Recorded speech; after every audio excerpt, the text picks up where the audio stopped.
यमुना के पार गोकुल। जब कृष्ण का जन्म हुआ तो जेल के सभी संतरी माया द्वारा गहरी नींद में सो गए थे।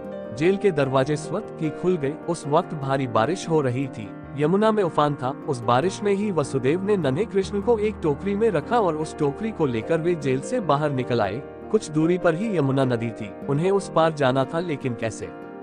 तभी चमत्कार हुआ। यमुना के जल ने भगवान के चरण छुए और फिर उसका जल दो हिस्सों में बट गया और इस पार से उस पार रास्ता बन गया। कहते हैं कि वसुदेव कृष्ण को यमुना के उस पार गोकुल में अपने मित्र नंदगोप के यहाँ ले गए। वहां पर नंद की पत्नी यशोदा को भी एक कन्या उत्पन्न हुई थी। वसुदेव श्री कृष्ण को यशोदा के पास सुलाकर उस कन्या को ले गए। गोकुल माँ यशोदा का मायका था और नंदगांव में उनका ससुराल। श्री कृष्ण का लालन पालन यशोदा व नंद ने किया। गोकुल यमुना के तट पर बसा एक गांव है, जहां सभी नंदों की गायों का निवास स्थान था।